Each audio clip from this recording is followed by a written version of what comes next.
edificação nesta noite, eu pedi aos irmãos que abrissem as suas Bíblias no Evangelho segundo São João, capítulo 2, versículos de 1 a 11. Evangelho segundo São João, capítulo 2, verso 1 a 11.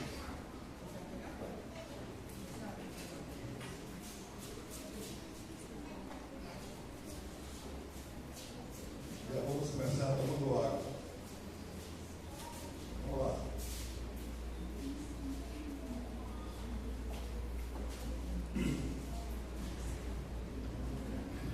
Eu queria que a igreja ficasse em pé, por favor. Apesar que eu sempre fico sentado na hora da leitura dos cânticos, eu já expliquei por quê. Vou explicar mais uma vez, talvez os irmãos não estivessem aqui. Eu tenho uma cirurgia na perna e eu não posso ficar em pé muito tempo porque me dói a perna. Então eu economizo na hora dos cânticos, na hora da leitura da Bíblia, eu fico sentado para ficar em pé aqui, que depois já tem a Santa Ceia. Então esse é o motivo pelo qual eu não fico em pé. Não que eu sou contra, não pelo contrário. Acho que ficar em pé para a leitura da palavra de Deus, para a oração, é muito importante. Eu já falei isso aqui uma vez, só que pode ter algum irmão que tenha esquecido, ou irmão que tenha esteve aqui nesse dia. Vamos ler então, meus irmãos, vamos ler responsivamente. Eu leio o primeiro versículo, os irmãos verão o segundo e assim por diante. João 2, de 1 a 11. E ao terceiro dia fizeram-se umas bodas em Caná da Galileia, e estava ali a mãe de Jesus. Jesus também foi convidado com seus discípulos para casamento. E faltando vinho, a mãe de Jesus lhe disse: não tem vinho. Mas Jesus lhe disse: mulher, que tenho eu contigo? Ainda não é chegada a minha hora. Sua mãe disse aos serventes: fazei tudo quanto ele vos disser. Estavam ali 6 talhas de pedra, e os judeus usavam para as purificações, e cada um coletava 2 ou 3 pedretas. Algumas traduções dizem almute, a mesma coisa. Disse-lhe Jesus: enchei-as de água essas talhas, e encheram-na até em cima.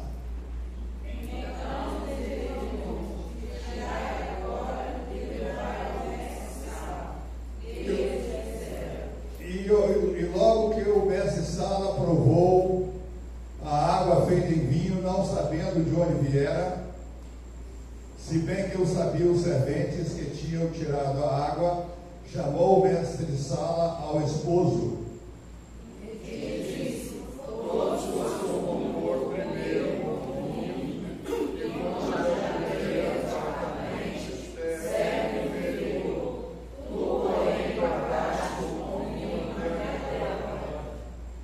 Jesus principiou assim os seus sinais em Caná da Galileia e manifestou a sua glória, e os seus discípulos creram nele.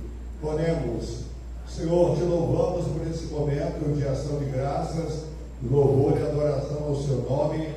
Esse momento, ó Deus amado, em que abrimos a tua palavra e fizemos a leitura bíblica, te pedimos, ó Deus, que tu venhas abençoar, para que nesse momento, ó Deus amado, saia da nossa boca a palavra que tu queres, tu tens reservado para esta igreja. Ó Deus amado, nós oramos durante a semana e te pedimos que nos desse uma mensagem de acordo com a necessidade espiritual desta igreja. E esta é a mensagem que tu deste nos colocaste no nosso coração.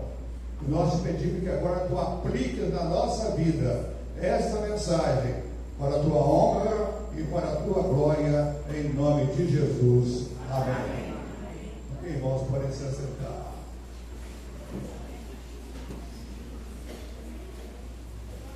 Nós acabamos de ler, meus irmãos, o primeiro milagre de Jesus. O primeiro milagre de Jesus. Foi feito em Caná da Galileia. O nome Caná significa originalmente lugar das canas, e está situado na parte montanhosa da Galileia, a mais ou menos 10 quilômetros da Galileia,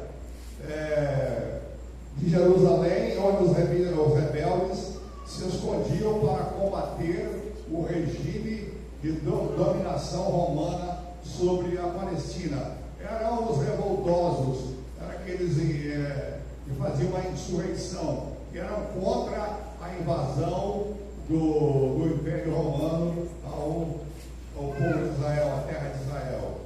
De acordo com escavações arqueológicas, essa vila judaica existiu por 700 anos. Ao longo da história, nos períodos do helênico, romano e bizantino. Helênico é o período grego. Quando fala em helenismo, estamos falando do período grego. Romano e bizantino, é outro império. Em Caná foi encontrado pela arqueologia uma bacia batismal de 10 metros quadrados, que se deduz ser o local se transformou no ambiente dos cristãos após o milagre de Jesus. O apóstolo São João escolhe as bodas de Caná para registrar, para guardar o início da missão da obra salvífica de Cristo, cujo simbolismo já existe na formação da família no Éden, atravessa os séculos e desemboca na parousia. O que é parousia? É o casamento de Cristo, o noivo, com a igreja redimida. É chamado de parousia. Bem-aventurados aqueles que são chamados à ceia do Cordeiro. Apocalipse capítulo 19, versículos 7 e 8. O episódio das bodas de Caná ocorreu há quase 2000 anos, mas nos traz a memória, nos traz à mente esse episódio tão extraordinário, esse episódio tão bonito, que ressoa ainda aos nossos ouvidos nos ensinamentos de lindas lições para a nossa vida espiritual. Nós vamos dividir o nosso sermão, a nossa reflexão, em 3 partes. A primeira parte é que o Senhor Jesus vai onde Ele é convidado. O Senhor Jesus vai onde Ele é convidado. Então, se não convidar, Jesus não vai. Jesus não é aquele chamado penetra, não tem isso aí no mundo. A pessoa que tem uma festa e não foi convidada, mas ele vai de penetra. Não é penetra mesmo que fala? Jesus não é penetra. Ele vai onde ele é convidado. E foi convidado, o versículo 2 diz assim: e foi convidado Jesus e seus discípulos para as bodas. E foi convidado Jesus e seus discípulos para as bodas. A presença de Jesus traz bênção para a vida. Só de estar perto de Jesus, recebemos bênção para a vida. Devemos fazer de Jesus, meus irmãos, não um hóspede na nossa casa, que o hóspede, ele fica por um tempo e depois vai embora. Nós devemos fazer do nosso lar a residência, a morada de Jesus. Nós devemos fazer da nossa residência um lar onde Jesus habita. Na cozinha, na sala, no quarto, em qualquer lugar que nós estivermos, temos que ter Jesus ao nosso lado, morando conosco, vivendo conosco e nos abençoando. Veja o exemplo de Zaqueu. Zaqueu diz a Bíblia que ele era baixinho. Eu não sei se era anão, se já tinha anão naquela época, mas ele era baixinho. E ele queria ver a Jesus e não podia. Porque a multidão era muito, tinha muita gente e ele ficava tentando olhar, talvez no meio das pernas das pessoas, não conseguia ver Jesus, e ele então resolveu fazer uma coisa. Ele falou: eu vou subir na árvore. Ele fez papel de criança, né? Tem adulto também que sobe árvore, mas é próprio de criança. Eu vou subir na árvore, porque da árvore eu posso ver Jesus passar. Apenas ver Jesus passar já era algo extremamente importante, algo relevante. Apenas ver a Jesus era algo extraordinário, era algo bonito, era algo infinitamente bom. E ele subiu na árvore. E quando Jesus foi passando ali, Jesus, sem olhar para cima, falou: Zaqueu, desce depressa, porque hoje me convém pousar em sua casa. Meus irmãos, imagina a alegria que invade o coração de Zaqueu. Ele que procurava ver Jesus apenas de longe, ou no meio de uma multidão, ou no meio de muita gente, vê apenas a roupa de Jesus, ou apenas o perfil, um lado, ou as costas de Jesus. Agora ele tinha Jesus dentro da sua própria casa. Hoje me convém pousar em sua casa. E ele o recebeu gostoso, e aí ficou muito feliz, porque onde Jesus está, tem bênção. Tem bênção na sua casa, meu irmão. Tem bênção na sua casa, minha irmã. Tem bênção na sua casa, meu jovem. Tem bênção no seu lar. É porque Jesus está lá. Se Jesus não estiver na sua casa, não tem bênção, porque ele só vai onde ele é convidado. Se você convidar Jesus para morar em sua casa, não ser um hóspede, mas morar em sua casa, residir em sua casa, pode ficar tranquilo que ele vai morar em seu lar e bênçãos extraordinárias ele vai fazer. Você precisa convidar Jesus para fazer parte da sua vida.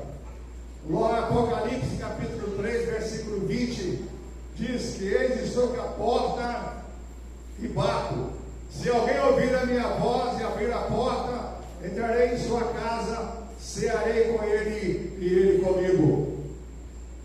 Isso me faz lembrar a história, talvez eu tenha contado aqui, uma história de um pintor que desenhou um quadro muito bonito, e nesse quadro havia uma porta, e na porta estava a imagem de Jesus, a figura o desenho de Jesus, a pintura de Jesus batendo na porta.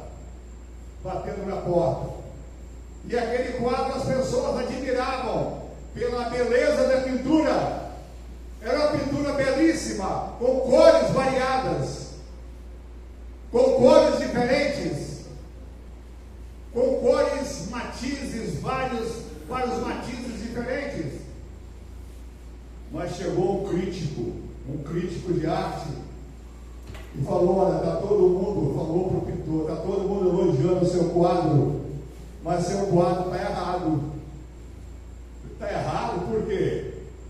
Você desenhou muito bem a porta, a imagem de Jesus está muito bem desenhada, como se conhece por aí, e Jesus não era assim do jeito que você pintou, mas tudo bem, foi padronizado assim por Leonardo da Vinci. Ele está batendo a porta, mas observa que você esqueceu de colocar a fechadura na porta. Aí ele diz: aí que está o grande segredo do meu quadro. É aí que se encontra o segredo do quadro, que esta porta é o coração do homem, e ele não tem fechadura por fora, mas tem um ferrolho por dentro. Só quem pode abrir é quem está lá dentro. Meus irmãos, esse homem falou uma verdade muito grande. Jesus está à porta e bate. Ele bate, mas ele não arromba a porta, ele não é arrombador. Ele não quebra a porta. Ele não pega um machado, um pedaço de pau, um pedaço de ferro e quebra a porta. Ele bate suavemente no coração da pessoa. E como ele bate? Através dos hinos que são cantados, através da alegria da igreja, através da oração que é feita, através da leitura bíblica que é feita, Deus está batendo devagarzinho através de Jesus na porta desses corações. E se abrir a porta, entrarei em sua casa, cearei com ele e ele comigo.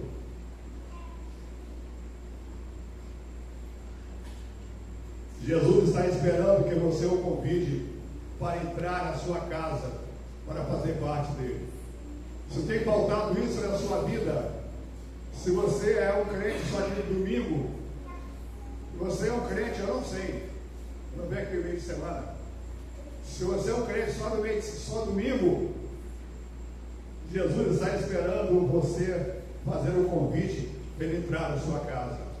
Senhor, entra na minha casa, vem estar no meu lar, vem estar na hora do jantar, na hora do almoço, na hora dos estudos, na hora das brincadeiras, na hora do diálogo da família. Senhor Jesus, esteja presente no meu lar. Que tudo que fizermos seja para a honra e para a glória do nome do Senhor Jesus Cristo. Amém. Tudo que realizarmos seja para a honra de Deus, aquele que deu seu Filho único no Calvário para morrer pelos nossos pecados. O carcereiro de Filipos teve uma oportunidade tão grande. Ele prendeu Paulo e Silas porque pregavam o Evangelho lá em Filipos. Filipos, meus irmãos, para quem não sabe, é a primeira cidade da Europa a ouvir o Evangelho, foi Filipos. Filipos fica na Europa. A segunda cidade, a primeira pessoa a se converter foi Lídia, a vendedora de púrpura. A segunda pessoa, quem foi? Foi o carcereiro de Filipos. Mas o grande teólogo diz assim: mas precisou que houvesse um terremoto e abrisse o homem mais duro. O terremoto abrisse a prisão para que a pessoa saísse. Mas Lídia estava lá na beira do rio, onde os homens iam orar, Paulo e Silas iam orar. E ali então ela reconheceu e aceitou Jesus. Paulo e Silas foram presos, foram açoitados, apanharam, levaram açoites sem medidas. Naquela época os judeus só podiam tomar 39 açoites, 40 menos 1, diz a Bíblia. Eles levaram açoites sem medidas. E mesmo com as costas ardendo de tantas varadas e presos, o que eles faziam? Oravam e cantavam.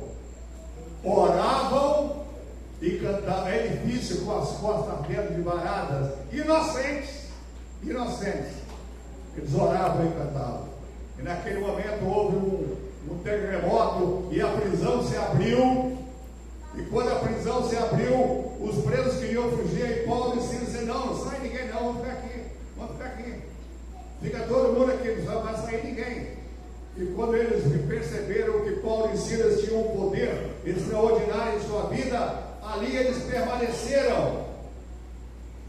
E quando o carcereiro viu que a prisão estava aberta, ele pegou a sua espada e tentou suicidar. Eu estou lembrando quando as pessoas fazem da terceira ponte, ou faziam, não sei, tem muito tempo eu vejo falar isso, das pessoas que só pularam da terceira ponte. E teve uma época que cada semana pulava um, os jornais anunciavam isso, mas cada um suicidava na terceira ponte. E os ônibus ficavam parados. E a minha filha ficou de 2 horas da tarde até 10 horas da noite no ônibus sem poder sair. Dentro do ônibus, preso no ônibus, não, sem poder sair, porque os guardas não deixavam. E o cara está lá: eu pulo, eu não pulo. Vou pular agora, o bombeiro: não pula não. Pula agora, não pula não. Vou pular agora, eu pulo de verdade. Não pula não. Aí alguns falavam: pula logo e acaba com isso. Acaba logo com essa ladainha, pula logo, acaba com a sua vida, que nós temos coisas que fazer. Nós temos aula, temos trabalho, temos família, temos médico, temos sonho, coisa para fazer. Pula logo. E a pessoa ficava: eu vou pular, eu não vou pular, eu vou pular, eu não pulo, e ficava com aquilo. Mas Paulo Quando viu que o carcereiro pegou a espada e a suicidar, Paulo gritou: não faça-se mal, não faça isso, não se mate, não suicide. Todos nós aqui estamos. Naquela hora, aquele carcereiro entendeu que alguma coisa diferente havia. E aquele carcereiro o levou para sua casa. E onde Jesus estava em bênção. E ali Jesus falou do Evangelho para ele. E foi batizado o carcereiro e toda a sua casa. Amém. Glória a Jesus. O carcereiro crê no Senhor Jesus e será salvo, tu e a tua casa. Josué 24:15, Jesus disse: porém não agrada a vocês servir ao Senhor. Escolha hoje a quem servais, se aos deuses ou seus antepassados serviram além do Eufrates, ou aos deuses dos amorreus, em cuja terra vocês estão vivendo. Porém eu e minha casa serviremos ao Senhor. Eu espero, meus irmãos, que todos nós possamos falar assim.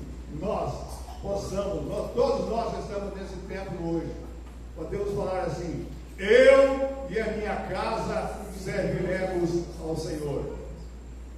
Eu gostaria de falar, quem não quiser falar, não fale. Eu queria falar para toda a igreja. Eu queria falar, mas não fala de verdade, tá? Quem não quiser ficar calado, ninguém vai criticar ninguém, não. Vamos falar todos juntos? Eu e a minha casa serviremos ao Senhor. Glória a Jesus! Porque todo mundo falou. Glória a Deus por isso. O centurião de Cafarnaum tinha um criado paralítico. E quando Jesus entrou em Cafarnaum, chegou dele um centurião rogando: Senhor, o meu criado jaz em casa paralítico. É um criado que eu gosto muito dele, ele me serve muito bem, e ele está violentamente atormentado. E Jesus disse: eu irei ter com ele e vou dar saúde a ele. E o centurião respondeu e disse: Senhor, eu não sou digno que entres debaixo do meu telhado. O centurião tinha tanta fé em Deus, em Jesus, disse: eu não sou digno que entre debaixo do meu telhado, mas diz somente uma palavra. Diz somente uma palavra. Tu és o Deus eterno e caridoso e apaixonado pelas almas. Diz apenas uma palavra e o meu criado há de sarar. Mateus 8:5-8. Jesus, e aí naquele momento Jesus exclamou dizendo: em verdade vos digo que nem mesmo em Israel encontrei tamanha fé como esta. E disse ao centurião: vai e seja feito conforme a sua vontade. Em segundo lugar, meus irmãos, quando falha a perspectiva, Deus age na necessidade do homem. Quando falha a expectativa humana, entra em cena a intervenção divina. A ressurreição de Lázaro é muito interessante. Quando fala a intervenção divina, quando Lázaro estava doente, e Lázaro era amigo de Jesus, era uma família que era amiga de Jesus, e Lázaro estava doente e foram então chamar Jesus, e Jesus demorou. Jesus nem caiu. E acabou Lázaro morrendo.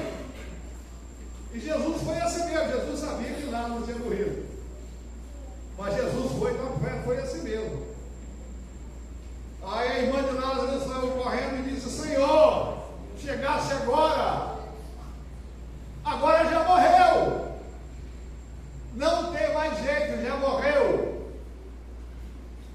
Aí o que Jesus disse? Não te disse eu que se credes verás a glória de Deus? Não te disse eu que se credes verás a glória de Deus? Levai-me até o túmulo. E foram lá até o túmulo. Senhor, diz Maria, já cheira mal. Tem 4 dias, está cheirando mal o corpo. Aí Jesus chegou, melhorou o som, obrigado. Aí Jesus chegou e olhou para aquela pedra que estava cobrindo a porta do túmulo e fez uma oração agradecendo a Deus, uma oração de gratidão na hora da morte. Fez uma oração na hora da morte de Lázaro. Pai, ó Pai, eu falei assim para que sempre me ouves, porque sempre me ouves. Falei assim para que a multidão acreditasse em Ti e creia em Ti. E falaram para os homens: vocês são homens aí, ajuda aqui e rola essa pedra. A pedra tinha uma pedra na porta do túmulo. Antigamente o sepultamento era em cavernas, tinha aquelas gavetas assim na parede das cavernas. E os homens ajuntaram e tiraram aquela pedra. Os homens podiam tirar a pedra. E aí então a pedra foi retirada. Agora está sem som. Está sem som. Foi eu mesmo, desculpa. Eu liguei aqui empolgado com a ressurreição de Lázaro. Os homens podiam tirar a pedra. Os homens podiam fazer força para ajudar lá um monte de homem. Empurra, vamos empurrar mais um pouquinho. Você está sendo muito mole, rapaz. Mais força um pouquinho. Mais força, e tirar a pedra. Os homens podiam tirar a pedra, mas os homens não podiam ressuscitar a Lázaro. Aí Jesus disse: Lázaro, venha para fora. A multidão deve ter olhado um para o outro. Ficou doido. Está morto 4 dias? Como é que pode? Lázaro vem para fora depois de morto 4 dias? Aí Lázaro saiu. Imagina o espanto daquele povo. Deve ter, ui. Sei não.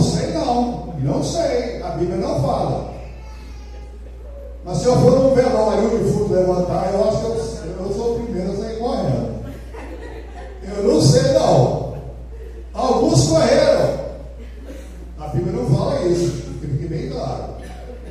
Eles ficaram admirados. E Jesus disse: então desatai-o e deixai-o ir.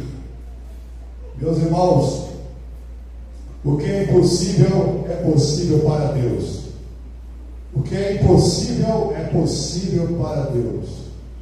Quando Israel estava a caminho da terra prometida, o mar vermelho, enquanto no deserto Deus mandou nuvem para proteger os israelitas, mandou a coluna de fogo para aquecer a noite, que o deserto é quente pela manhã, mas a noite é gelada. Mandou a coluna de fogo para iluminar e para aquecer o povo de Israel. Quando o povo pediu carne, Deus mandou as cordonizes. Israel se alimentou do maná, do pão do céu. A rocha foi ferida e caiu, jorrou a água pura e escorreu um rio no meio do deserto. Salmo 105, capítulo 105, verso 39 a 41. Deus age de acordo com a necessidade do homem. Vamos para o nosso último tópico. Quem foi procurar Jesus é quem o conhecia. Quem foi procurar Jesus é quem o conhecia. Quanto mais nós conhecemos Jesus, mais nós o procuramos, porque sabemos que nele encontramos o lentivo, uma resposta para as nossas perguntas. Quanto mais nós procuramos Jesus, nós temos certeza que Ele nos responde, porque Ele é maravilhoso. Ele responde às nossas orações, às nossas petições. Ele nos responde. E aí, meus irmãos, nós temos duas. Quanto mais nós conhecemos Jesus, mais nós confiamos nele.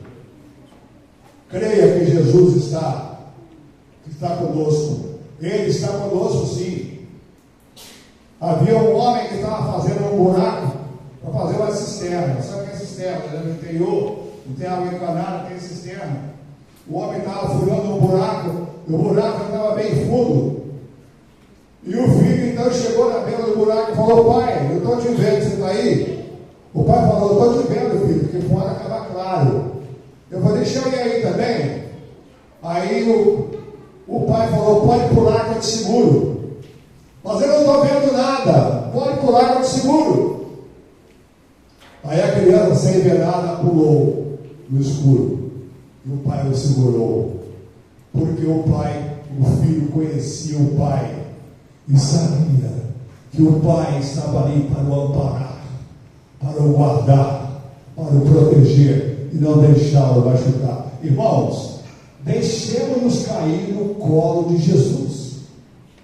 Deixamos-nos deitar no colo de Jesus, porque Ele nos acompanha. Ele é a nossa única esperança. Quando falha o mundo, quando falha a justiça, quando falha a medicina, quando falha a justiça, é Deus que nos consola, é Jesus que nos segura, para que não caiamos no chão, para que não morramos na nossa vida. Como está o Senhor contigo? Vamos, meus irmãos, encerrar. Houve obediência diante da situação. Houve obediência diante da situação. Parecia estranho, vou encerrar. Parecia estranho. O povo queria vinho e não água. Só que parecia muito vinho, mas o casamento naquela época demorava uma semana. Pessoas iam e voltavam, famílias iam e voltavam. Vemos logo que Jesus foi convidado com seus discípulos, foi muita gente.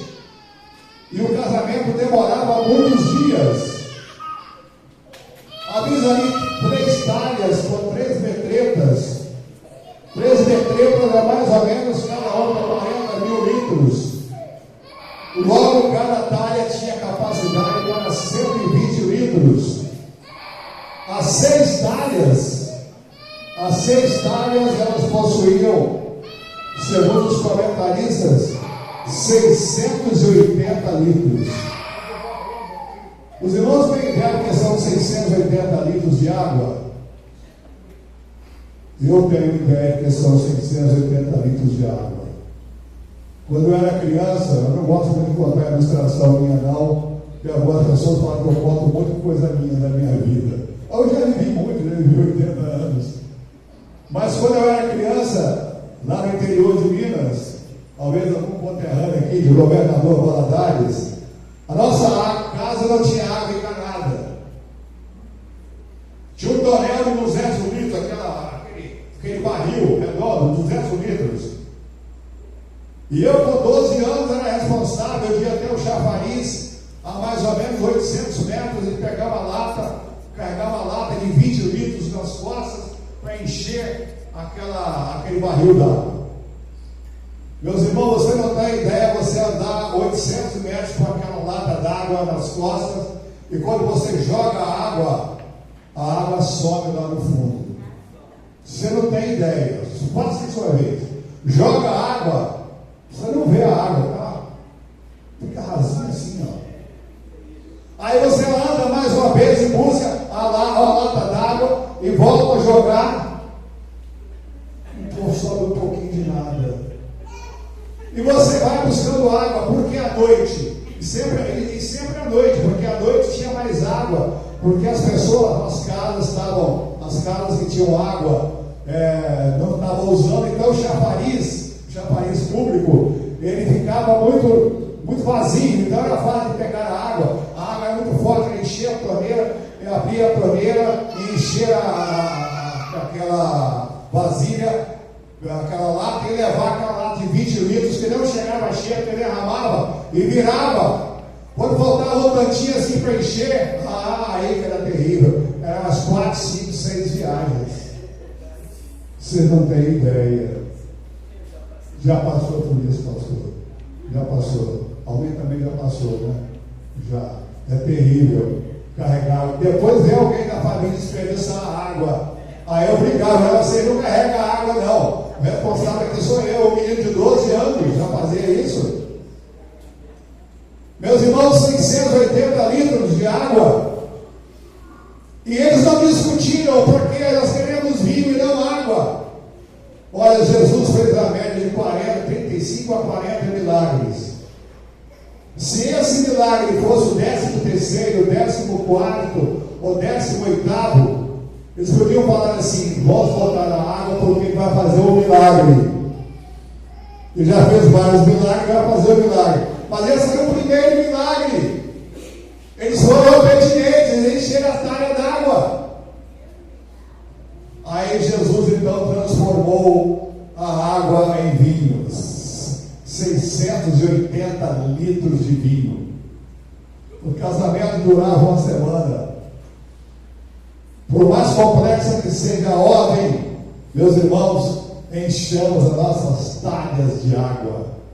A talha do nosso coração tem que estar cheio d'água, repleto de Jesus, inundado de Jesus, derramando Jesus para onde quer que nós estivermos, onde quer que nós andemos, nós devemos estar derramando o amor, o perdão de Cristo para as vidas que precisam, necessitam e que estão sedentas do beber da água da vida. Amém, glória a Deus. Houve milagre diante da situação. Vamos encerrar. Você precisa de um milagre hoje. Quem sabe você entrou aqui precisando de um milagre na sua vida. Cada um aqui uma vida diferente. Cada um tem uma dinâmica, a começar por mim. Cada um tem uma dinâmica de vida completamente diferente de um dos outros. Ninguém aqui tem a vida igual aos outros, inclusive eu.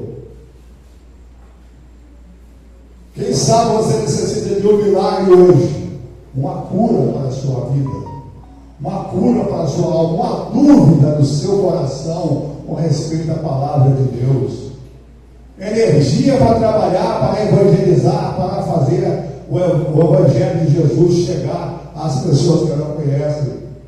Possibilidades humanas já se esgotaram, doenças que estão realmente incuráveis, mas Jesus tem a solução para todos os problemas. Jesus é a única solução. Quando a medicina falha, quando os médicos falham, só Jesus, só Ele e mais ninguém, somente Ele. Não resta mais nada. Somente Jesus pode curar a enfermidade, para arrumar um emprego para você que está desempregado, para arrumar um estudo para você que está precisando estudar e não tem dinheiro para pagar a escola ou a faculdade. Só Jesus pode abençoar a sua vida em família, a sua esposa, o seu filho rebelde, a sua mãe, o seu primo, os seus parentes. Só Jesus pode converter seu marido. Só Jesus pode fazer todas as coisas. Ninguém mais. Entrega o teu caminho ao Senhor. Confia mais nele e mais ele falar. Esvaziemos os meus irmãos de nós mesmos. Jesus manifesta a sua glória naquela aldeia humilde, Caná da Galileia, e pode se manter hoje aqui na igreja de Ulisses Guimarães. Hoje aqui, esvazie de si mesmo, se aproprie da fé pela bênção de Jesus, esvaziando-se a si mesmo. Vamos ficar de pé, meus irmãos, vamos ficar de pé. Eu gostaria de orar pelos irmãos